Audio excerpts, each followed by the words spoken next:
സലാങ്ക നമ്മൾ വിചാരിച്ച റാഹത്തായില്ല. മാഷാ അല്ലാ 124 ആക്കായില്ല. 110 നമ്മൾ കണക്കൂട്ടിയത്. പക്ഷേ ആ ബീഡിങ് ഒക്കെ ഒരു എക്സ്ട്രാ ഒന്നാണ്. ആ ബീഡിങ് നമ്മൾ പിന്നെ ആദ്യത്തെ കണക്കെടുത്ത് പറഞ്ഞിട്ടുണ്ടായിരുന്നില്ല. പിന്നെ ഇൻഷാ അല്ലാ എന്തായാലും ഒരു 14 ആക്ക് അധികം തന്നെയാണ് എങ്ങനെയായാലും നമ്മൾ കണക്കിനൊക്കെ ആയി.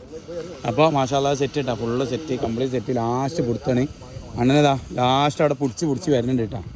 അണ്ണ പേരെന്നാ? ജയപ്രകാശ്. മാഷാ അല്ലാ സൂപ്പർ അനി, സൂപ്പർ.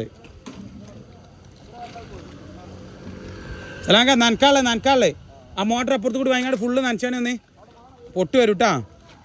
അപ്പോൾ മാർക്കൊക്കെ കംപ്ലീറ്റ് ഞങ്ങൾ സെറ്റാക്കി ലെവലാക്കി നൂലടിച്ച് സെറ്റപ്പാക്കി വെച്ചാട്ടാ. ഫുള്ള് സെറ്റാണ് മാഷാ അല്ലാ. അപ്പോൾ മാഷാ അല്ലാ ഫുള്ള് പെർഫെക്റ്റ് ആക്കിയിട്ട് ചെയ്ത് കേട്ടോ. കാരണം ഓണർ നമ്മൾ സങ്കടം നിരാശപ്പെടുത്തിയിട്ട് അത്രയും ലെവലാക്കിയിട്ടുണ്ട്. അവിടെ എത്തുമ്പോഴേ ആ കോർണർ എത്തുമ്പോഴേ അവിടെ കുറച്ച് പൊങ്ങി നിൽക്കുന്നുണ്ട് കേട്ടോ. ഒന്ന് റെഡി ആയി ആ ഗ്രൗട്ട് പരത്തിക്കാണ്ടി നോക്കാം. ഇപ്പോൾ ലാസ്റ്റ് പിടുത്തം പിടിച്ചു പോകും. അവിടെ പൊന്തി കിടക്കട്ടെ പോകാണ്ട് ഒതുക്കി കളി.